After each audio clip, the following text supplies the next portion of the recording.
मेरे प्यारे दोस्तों, भाइयों और बहनों, आप सबका राधा कृष्ण भक्ति ज्ञान चैनल में स्वागत है। आज मैं आप सबको शिव महापुराण की कथा सुनाने जा रही हूँ, जिनकी कथा बड़ी ही अच्छी और बड़ी रोचक है, जिनको सुनने से भगवान भोलेनाथ बड़े ही प्रसन्न होते हैं। तो बोलिए, विघ्नहर्ता गणेश भगवान की जय, उमापति महादेव की जय। चलिए दोस्तों, आप सबको शिव महापुराण की आगे की कथा सुनाती हूँ। मेधा मुनि कहते हैं, हे राजन, तब उसने चंड मुंड एवं रक्त बीज नामक असुरों को भेजा। उन असुरों के वाद विवाद तथा युद्ध होने पर परमेश्वरी ने लीला मात्र से चंड मुंड सहित महान असुर रक्त बीज को भी मार डाला।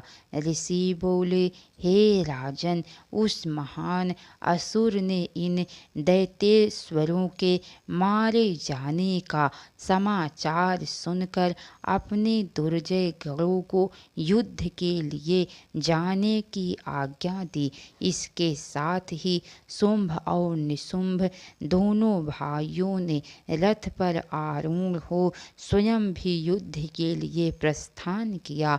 घोर युद्ध होने तथा राक्षसों का महान संहार हो जाने के पश्चात देवी अंबिका ने विष में बुझे तीखे बाणों द्वारा निशुंभ को मारकर धराशायी कर दिया। अपने असीम शक्तिशाली छोटे भाई के मारे जाने पर शुंभ रोष से भर गया और उसने रथ पर बैठकर 8 भुजाओं से युक्त हो महेश्वर प्रिया अंबिका पर एक बड़ी भारी शक्ति छोड़ी, जिसकी शिखा से आग की ज्वाला निकल रही थी।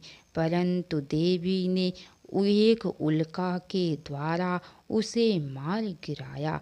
तत्पश्चात चंडिका ने त्रिशूल उठाकर उस असुर पर घातक प्रहार किया। शिवा के लोक पावन पाण पंकज से मृत्यु को प्राप्त होकर वे दोनों असुर परम पद के भागी हुए। उन महापराक्रमी दोनों भाइयों के मारे जाने पर सभी दैत्य व्याकुल होकर 10 दिशाओं में भाग गए। इंद्रादि सभी देवता सुखी हो गए। राजन, इस प्रकार शुंभासुर का संहार करने वाली देवी सरस्वती के चरित्र का वर्णन किया गया, जो साक्षात उमा के अंश से उत्पन्न हुई थी। भगवती उमा का प्रादुर्भूत मुनि बोले, सूत जी, अब आप भुवनेश्वरी उमा के अवतार का वर्णन करें, जो पर ब्रह्म मूल प्रकृति निराकार होकर भी साकार तथा नित्यानंदमयी सती कही जाती हैं। सूत जी कहते हैं, एक बार देवताओं एवं दैत्यों में परस्पर युद्ध हुआ।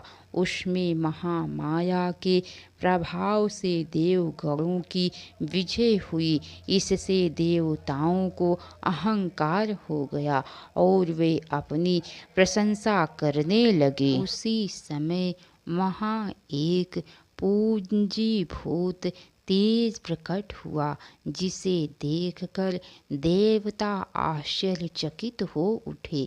उन्हें यह पता नहीं था कि यह श्यामा भगवती उमा का उत्कृष्ट प्रभाव है, जो देवताओं के अभिमान को चूर्ण करने वाला है। देवताओं के अधिपति ने देवताओं को उस तेज की परीक्षा करने की आज्ञा दी। सर्वप्रथम वायुदेव उस तेजः पुंज के निकट गए। तेजः पुंज के पूछने पर वायु देवता अभिमान पूर्वक बोले, मैं वायु हूँ, संपूर्ण जगत का प्राण हूँ, मैं ही समस्त विश्व का संचालन करता हूँ। तब उस महातेज ने कहा कि यदि तुम जगत के संचालन में समर्थ हो तो इस तृण को अपने इच्छा अनुसार चलाओ तो सही। तब वायु देवता ने सभी उपाय करके अपनी सारी शक्ति लगा दी, परंतु वह तिनका अपने स्थान से तिल भर भी नहीं हटा। इससे वायुदेव लज्जित हो गए और इंद्र की सभा में लौटकर अपनी पराजय का सारा वृतांत सुनाया। तब इंद्र ने बारी बारी से समस्त देवताओं को भेजा, पर वे उसे जानने में समर्थ ना हो सके। तब इंद्र स्वयं ही गए। इंद्र को आते देख वह तेज तत्काल अदृश्य हो गया। इससे इंद्र बड़े विस्मित हुए। तब इंद्र ने यह विचार किया कि जिसका ऐसा चरित्र है, मुझे उसी की शरण में जाना चाहिए। इसी बीच अकारण करुणामूर्ति सच्चिदानंद रूपिणी भगवती उमा उनका अभिमान दूर करने के लिए चैत्र शुक्ल नवमी को मध्याह्न काल में वहाँ प्रकट हुई। तेज के मध्य में विराजमान पर ब्रह्म स्वरूपिणी महामाया ने कहा, मैं निराकार होकर भी साकार हूँ। मैं ही पर ब्रह्म परम ज्योति प्रणव और युगल रूपिणी हूँ। काली लक्ष्मी और सरस्वती आदि संपूर्ण शक्तियाँ तथा ये सकल कलाएं मेरे ही अंश से प्रकट हुए हैं। मेरे ही प्रभाव से तुम लोगों ने संपूर्ण दैत्यों पर विजय पाई है। सगुण एवं निर्गुण यह मेरा दो प्रकार का रूप कहा गया है। प्रथम रूप मायामय है तथा दूसरा रूप माया रहित है।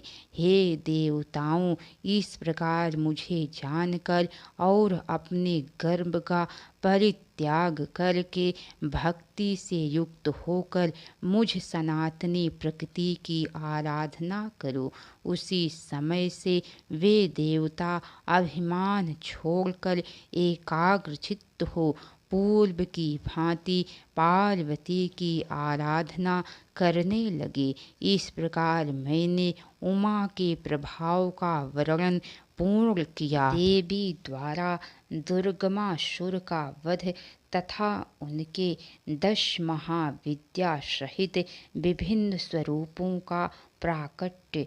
मुनिगण बोले, महाप्राज्ञ सूत जी, हम सब लोग प्रतिदिन दुर्गा के चरित्र को निरंतर सुनना चाहते हैं, अतः आप भगवती की अद्भुत लीला का वर्णन कीजिए।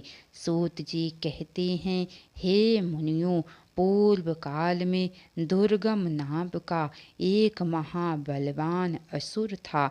उसने ब्रह्मा जी के वरदान से चारों वेदों को हस्तगत कर लिया था तथा वह पृथ्वी तल पर बहुत उपद्रव करने लगा, जिससे सब लोग दुखी हो गए। उनके महान दुख को देखकर सब देवता महेश्वरी योग माया की शरण में गए। देवगण बोले, हे महामाये, अपनी समस्त प्रजाओं की रक्षा करे एवं अपने क्रोध को दूर करे, अन्यथा सभी लोग नष्ट हो जाएंगे।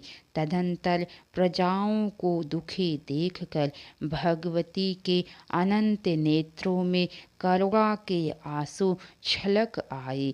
वे व्याकुल होकर लगातार 9 दिन और 9 रात रोती रहीं। अपने नेत्रों से हजारों जलधाराएं बहाने लगी। उन धाराओं से सभी लोग तथा समस्त औषधियाँ तृप्त हो गई। इस प्रकार ब्राह्मण, देवता और मनुष्यों सहित सभी संतुष्ट हो गए। उस समय समस्त देवता एकत्र होकर बोले, देवी आप कृपा करके दुर्गमासुर के द्वारा अपहृत हुए वेद लाकर हमें दीजिए। तब देवी ने तथास्तु कहकर कहा, देवताओं अपने घरों को जाओ, मैं शीघ्र ही वेद लाकर तुम्हें अर्पित करूंगी। इसके आगे की कथा दोस्तों आप सबको कल सुनने को मिलेंगी। तो कैसी लगी कथा लाइक करके कमेंट बॉक्स में ज़रूर बताइएगा। तो बोलिए हर हर महादेव। अब तक की सारी वीडियो देखने के लिए आप सबको बहुत बहुत धन्यवाद। राधे राधे दोस्तों कथा में जहाँ कहीं भी कुछ भी गलती हुई हो तो उसके लिए आप सब क्षमा कीजिएगा। आप सबसे मैं बारंबार क्षमा मांगती हूँ। तो बोलिए दोस्तों राधे राधे।